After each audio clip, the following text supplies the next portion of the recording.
The wire had cut through the boy's wrists so deeply that the leather cords looked sewn into him. Mara Red Elk saw it from the crest above the dry wash, where the morning wind carried the smell of dust, horse sweat, and something metallic beneath the cottonwoods. She had been riding home with a sack of flour tied behind her saddle.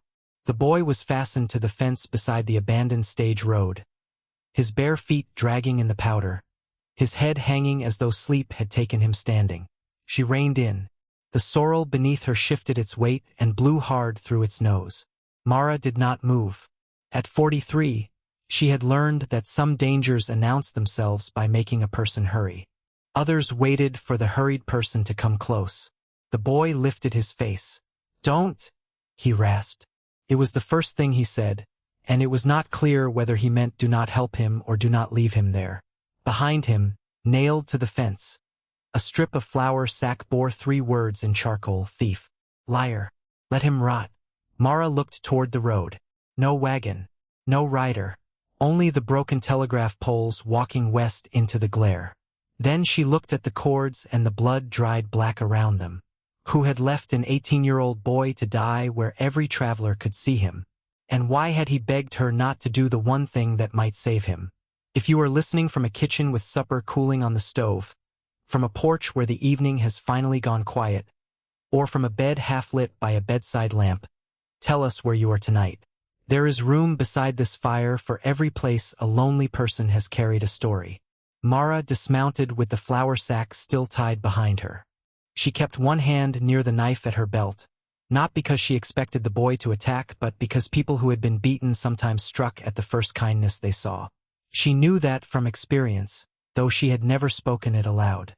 The boy's shirt had once been white. Now it was gray with road dust and stiff at the shoulder where blood had dried. His hair fell across his eyes. His left cheek was swollen, and there was a split at the corner of his mouth. A bruise darkened one side of his throat in the shape of fingers. "What is your name?" Mara asked. He swallowed. "Eli." "Eli what?" "Mercer." She glanced again at the words on the sack. "Who tied you?" His eyes moved toward the west, then away. "You should go." "Should I?" "They'll come back." Mara stepped closer. The boy flinched when her shadow crossed him. She stopped where the shadow ended. Eli tugged weakly at the cords. "They think I took money." "Did you?" His eyes hardened through the pain. "No." "Then we begin there." She cut the first cord. The boy folded forward, and Mara caught him before his knees struck the dirt. He was lighter than she expected. 18 years old, she thought, but starvation had taken the years out of him and left only the bones. The second cord came away with a wet pull. Eli made no sound. That frightened her more than a cry would have. She wrapped his wrists in the cleanest corner of her flour sack and gave him water one swallow at a time. When he tried to drink faster, she pulled the cup away. "Small," she said. "Your stomach is not a bucket." His hand trembled against the tin. "You live nearby?" he asked. 2 miles east. "Don't take me there." "Why?" "Because if they find me at your place, they'll say you helped me steal." Mara looked at the road again. The sun had climbed, and far off, something flashed between the poles. Metal. A rifle barrel, perhaps, or a buckle catching the light. She did not tell him what she saw. She tied the flour sack to the saddle horn and helped him stand. The boy nearly fell. Mara took his arm. He was shaking so hard that his teeth clicked. "You can walk." "I can try." "That is not what I asked." He looked at her then, and for one clear instant the fear fell away. Beneath it was pride, thin but alive. "Yes," he said. "I can walk." They went east together, the sorrel following behind with the reins looped over Mara's wrist. Eli stumbled every few steps. Each time he recovered before she could lift him. She let him keep that small victory. At the cottonwoods, the wind changed. A horse whinnied somewhere beyond the wash. Mara stopped. Eli stopped too, though his knees bent beneath him. A voice carried over the grass. "Mara Red Elk." The voice was pleasant. That was what made her hand close around the knife. A man in a dark coat rode into view with 2 others behind him. He had a broad hat, a clean beard, and the easy seat of someone who believed the ground beneath his horse belonged to him. Silas Vane had purchased 3 cattle leases along the creek and was trying to purchase a 4th. He had never threatened Mara directly. He had only sent men to count her horses, inspect her well, and explain what would happen if she misunderstood the new boundaries. His gaze settled on Eli. "There he is," Vane said. "You'll want to step away from him." Mara placed herself between the boy and the riders. "Why?" "Because he robbed my office." Eli made a sound behind her, almost a laugh, almost a cough. Vane's smile did not move. "The boy has a talent for making trouble. I'd hate for you to be dragged into it." Mara felt Eli's fingers close around the back of her coat. "Not clinging." "Warning." Vane tipped his hat. "Hand him over." Mara did not answer. The boy leaned near her shoulder. "Please," he whispered. "Not to him." The easy path was visible. "Give the boy back. Ride home. Let men with papers and rifles decide what had happened." Her flour would last 3 weeks if she used it carefully.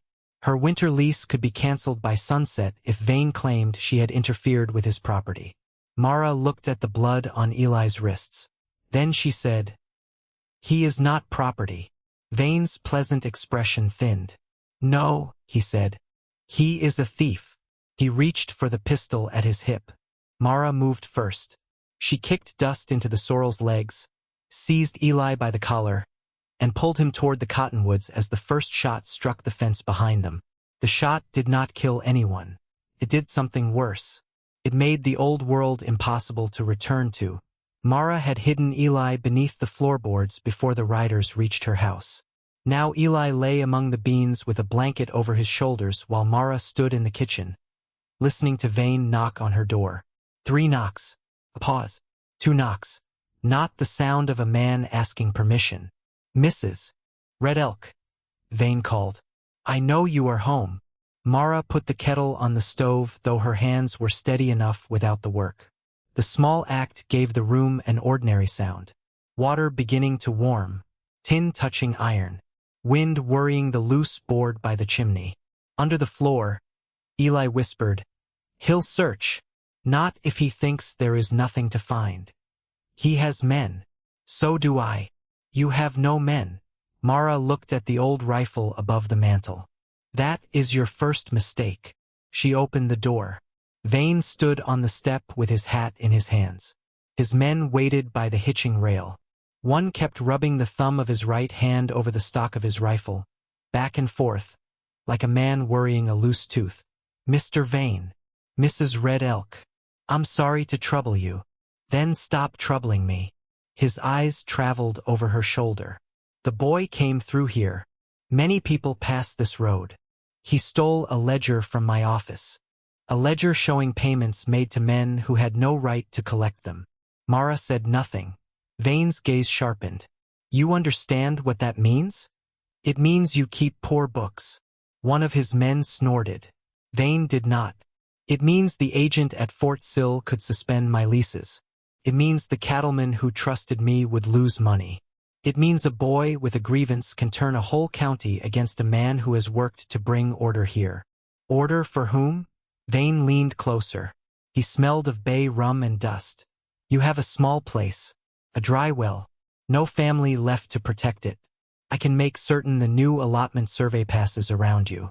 Or I can make certain it does not." The threat entered the room softly, like smoke under a door. "You have no warrant," she said. "I have a county deputy." "Then bring him back with a warrant." His smile returned. "You always were difficult." Vane stepped inside without waiting. Mara moved to the table and lifted the kettle off the stove. "If you spill that, you'll be drinking dust." The man rubbing his rifle stock stopped at the door. Vane's eyes went to the floorboards, then back to her face. "Search," he said. Mara did not move. The men opened cupboards. They lifted blankets. They kicked at the woodbox. One pulled open the drawer where Mara kept her husband's watch and shook the pieces into his palm. "Put that back," she said. The man grinned. "It worth something?" It was his. He tossed it onto the table. The watch struck the wood and stopped ticking. Under the floor, Eli breathed too quickly. Mara heard each shallow pull of air. She placed both palms on the table and began counting the spaces between the men's movements. 4 boards from the wall, 6 from the stove, the loose nail beneath the rug. The same skill served her now. The rifleman lifted the rug. Eli shifted below. Mara dropped the kettle. Boiling water burst across the floor. The man cursed and jumped back. Steam rose between them. Mara seized the broken plow blade from beside the woodbox and struck the rifle from his hands.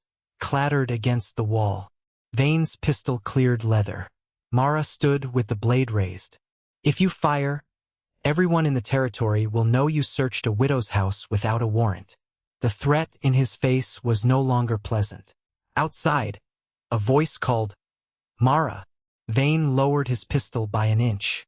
Mara did not look at Lottie. She kept her eyes on him. "Leave," she said. He backed toward the door. "The boy will hang for what he took. Then you should hope he took it." Vane stepped into the yard. His men followed, the rifleman cradling his burned hand. Lottie waited until the riders were gone before saying, "That kettle was my best one." Mara crouched and lifted the rug. Eli climbed out from beneath the floorboards on trembling arms. His face was gray. Lottie studied him. "That the thief?" "I don't know." Eli looked at the floor. "I am." The room went still. Mara set the plow blade down. "You stole the ledger?" "I took it." "That is another word for stealing." "I took it because he was going to burn it." "Why?" "Because it shows he paid men to move the boundary stakes. It shows he charged the reservation families twice for cattle they never received. It shows he sent a payment to the deputy who was supposed to investigate him." Lottie's fingers tightened around the basket handle. Eli reached inside his shirt and brought out a folded packet wrapped in oilcloth. "I copied what I could. The original is hidden." Mara did not touch it. "Where?" "Somewhere Vane cannot search." "That is not an answer. It is the only one that keeps it safe." Mara looked at the boy's wrists. "And why did he tie you to the fence?" Eli's mouth worked before sound came. "I refused to tell him where the ledger was." Lottie set the basket down.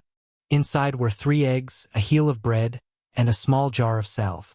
"You can hide a boy," she said. "You cannot hide a whole county." "No," Mara answered.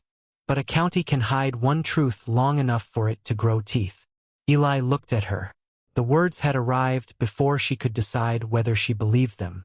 She found a needle and thread, cleaned his wrists, and stitched the torn skin where the cord had opened it.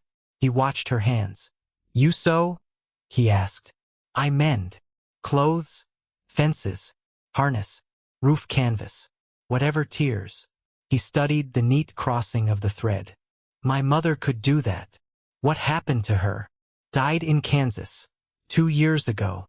Mara tied the thread and cut it with her teeth.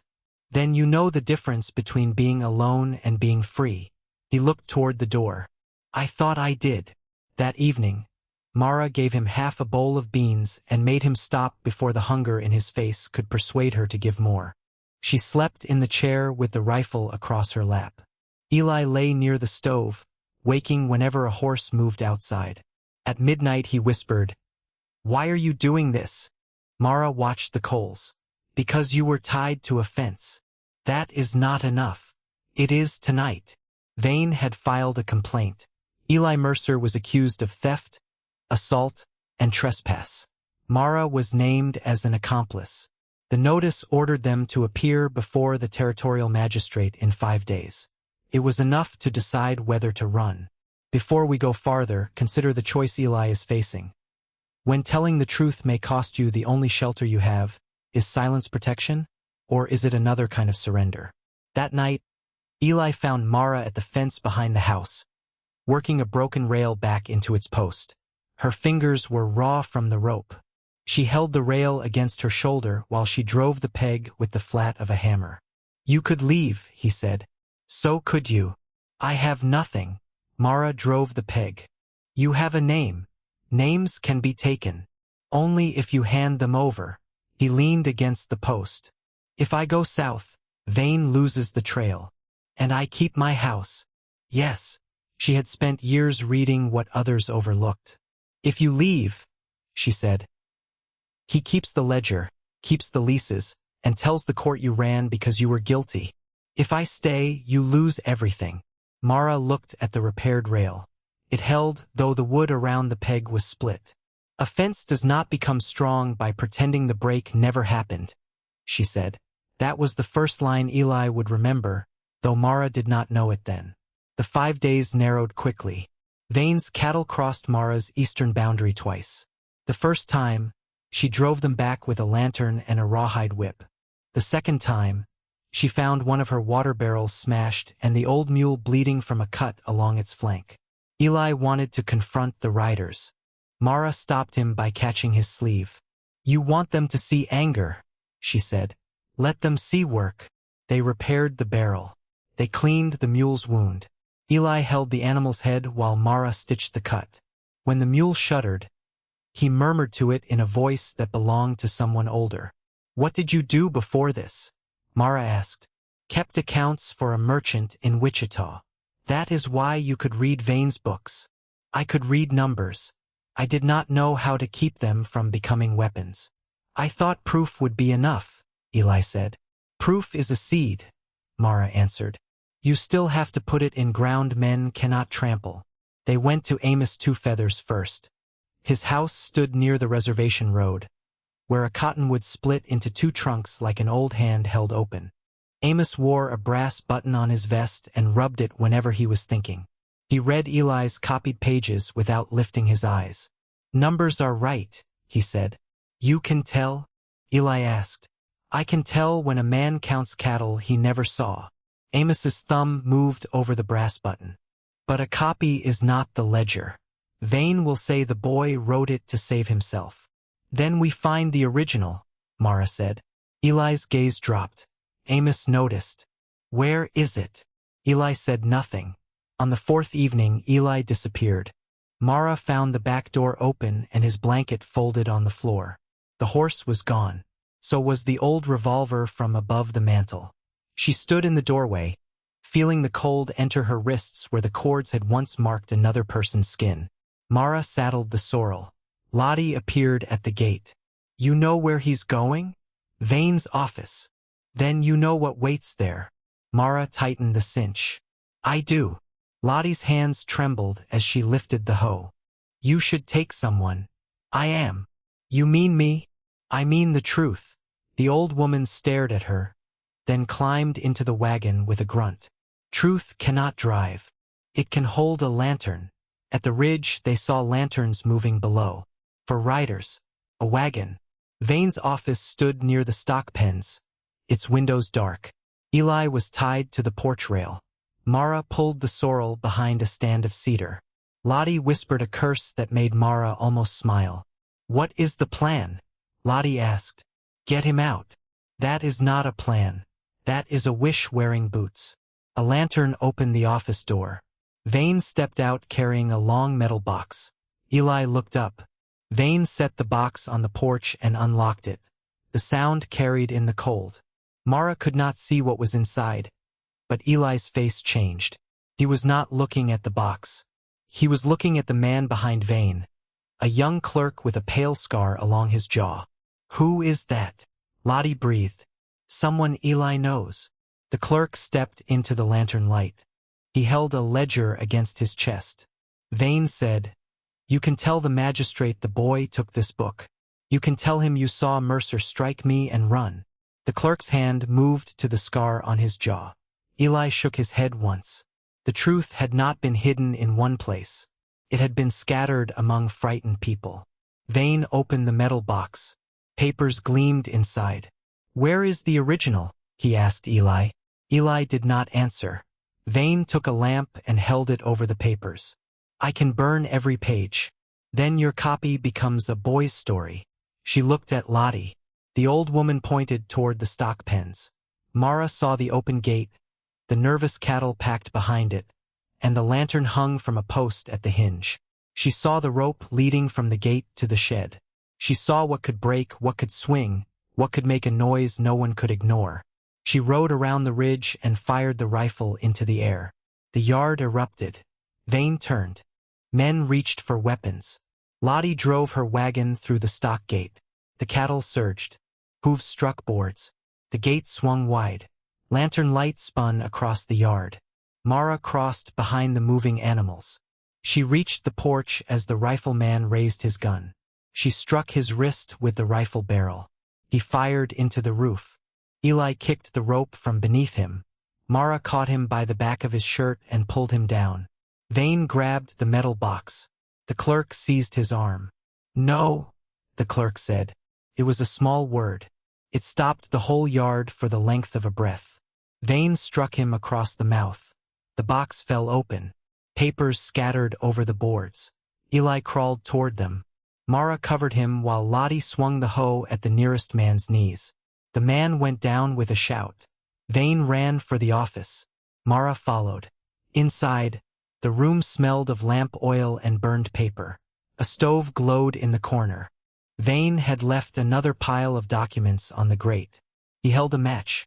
"Take one more step," he said. "And I burn the rest." Mara stopped. Eli stood behind her, breathing hard. Vane smiled. "There. That is the difference between courage and sense." But the match was near the papers. Mara lowered the rifle. Vane's eyes brightened. "Good. Put it down." She placed the rifle on the floor. Eli whispered, "Mara." Vane reached for the ledger. Mara kicked the stove door open. A sheet of flame climbed. Vane turned toward it. Eli lunged for the ledger. Mara seized the match hand and drove it against the desk. The match fell into the ash. Vane twisted free and shoved her into the wall. Vane grabbed the ledger. Eli struck him with the metal box. Not hard enough to break bone.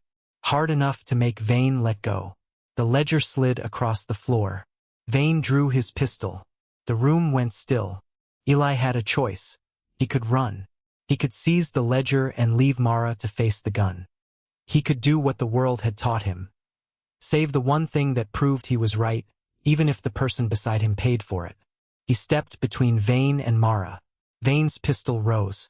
Mara reached past Eli and closed her hand over the barrel. The gun fired into the ceiling. Dust fell.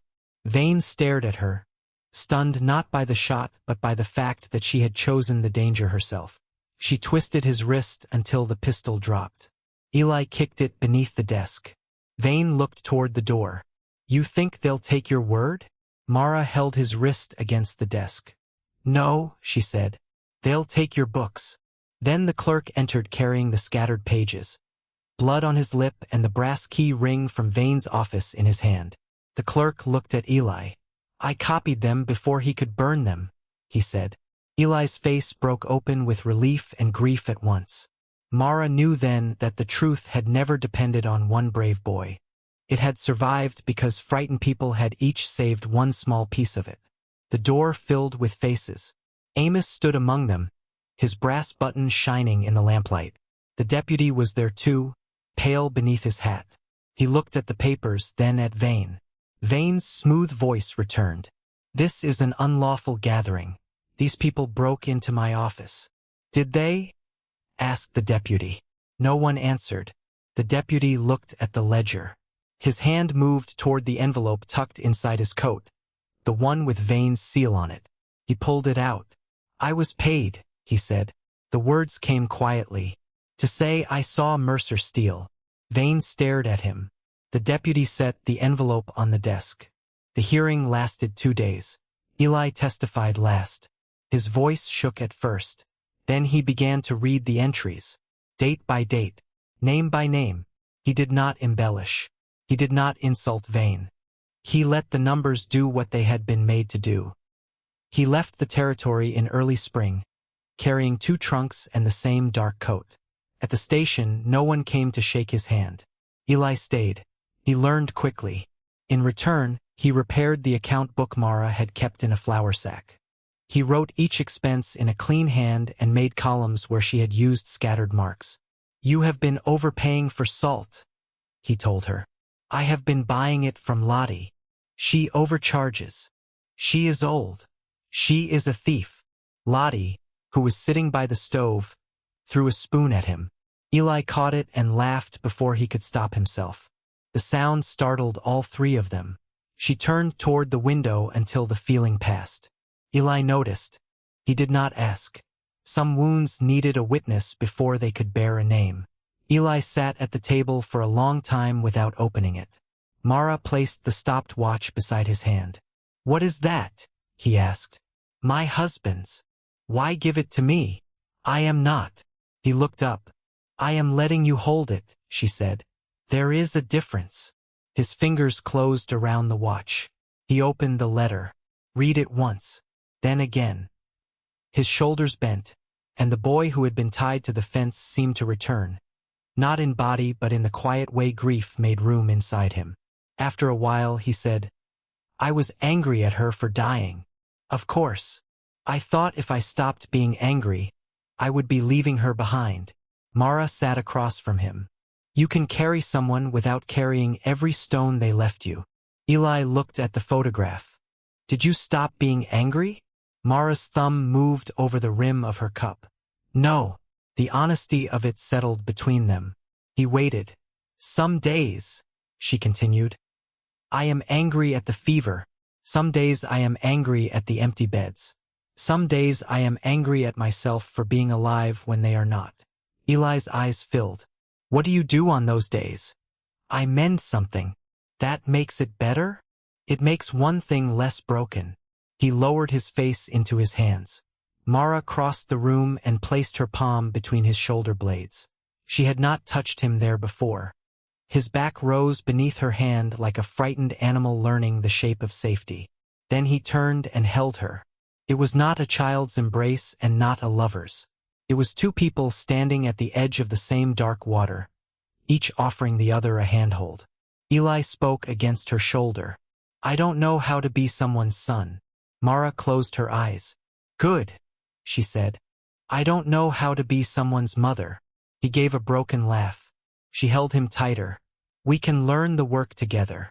That was the second line he carried, and it came not as a promise that everything would be easy, but as permission for neither of them to know what they were doing. If that exchange found a quiet place in you, the kind that knows love does not always arrive after the damage is gone, leave a like and subscribe. It helps us keep making stories where the overlooked are not hurried past, and where a home can begin with two people admitting they are still learning how to stay. The world did not stop watching. Some families on the reservation distrusted Eli because he had worked for Vane. Some townspeople distrusted Mara because she had challenged a man whose money had fed them. The agency clerk sent another surveyor. A rancher offered Mara twice the value of her land if she would sell. She refused. Eli wanted to answer the rancher sharply. Mara let him speak until he was finished, then said, "We do not have to prove the house is ours by shouting." The rancher glanced at the repaired fence. Every rail had been strengthened. Every post stood straight. He looked at the well, the mule, the stacked hay, the neat accounts in the ledger. He left without making another offer. Mara had her chance to take more than she was owed at the final settlement.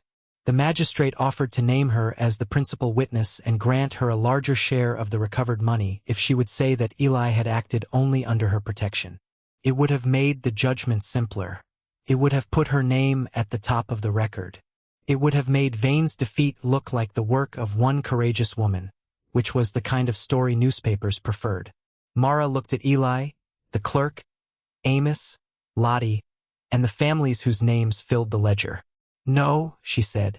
"Write every name." The magistrate frowned. "Mrs. Red Elk, you are entitled to recognition.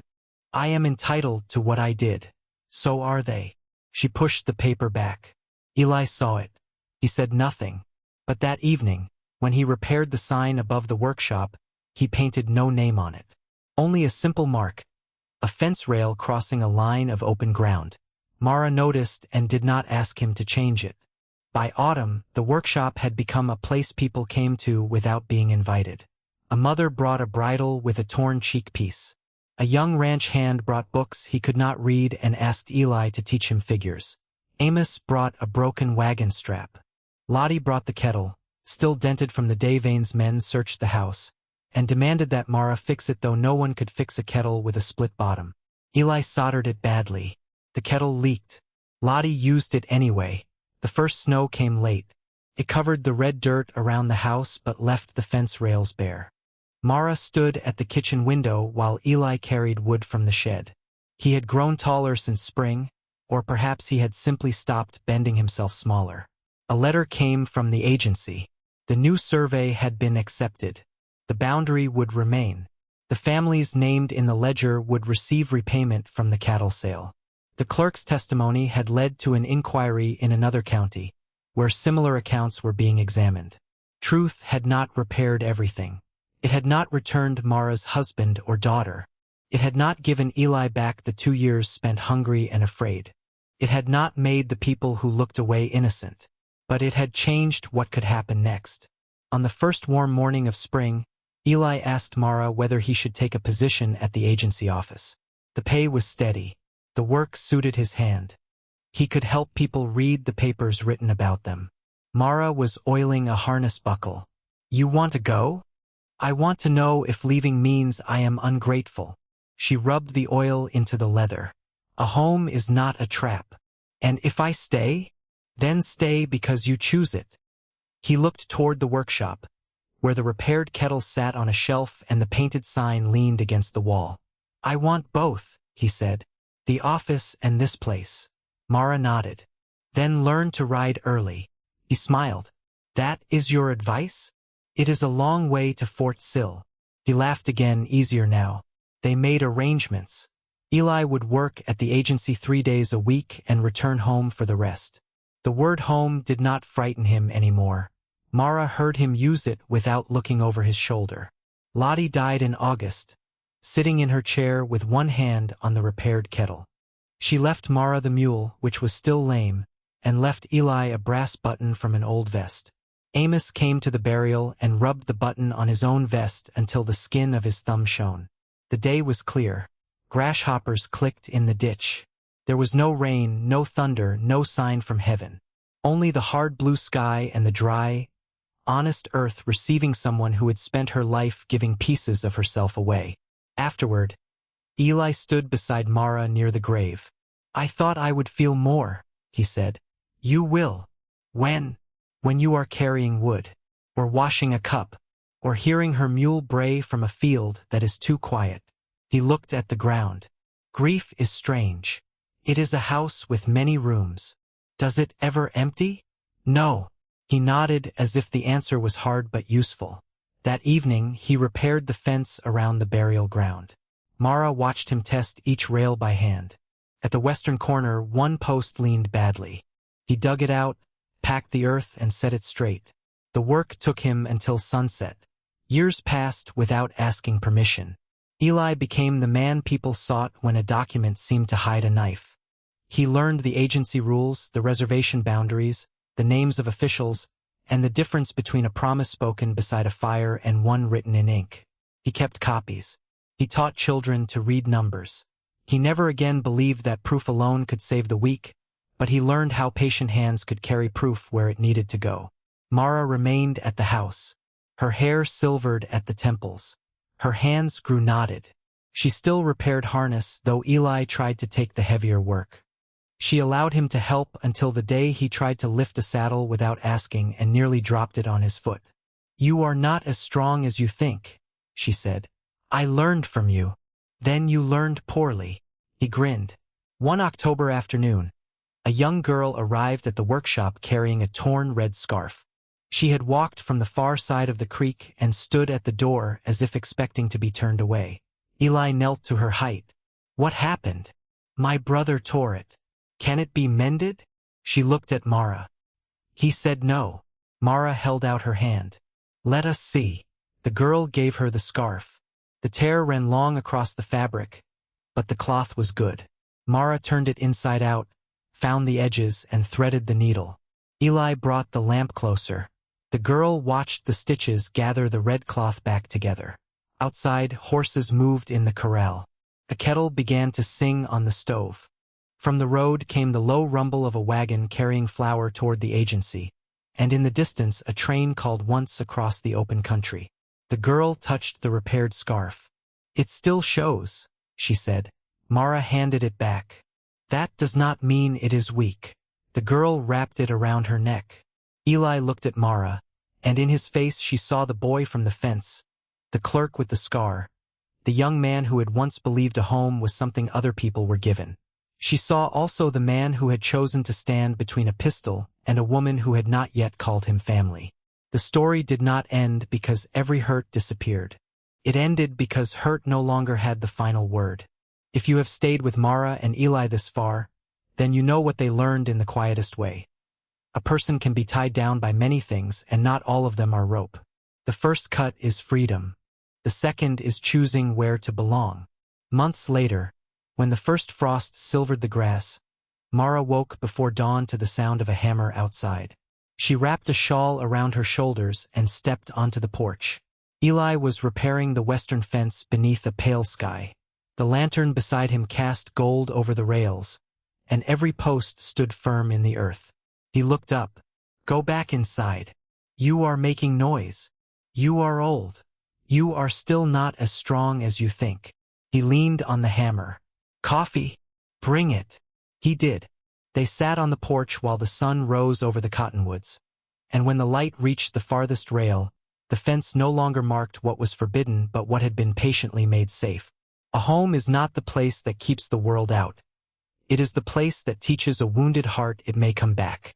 Next time, a widowed schoolteacher will find a child's name carved into the underside of her desk, and the mystery will lead her beyond the last settled road. Until then, keep a little light on for the people still searching for the gate.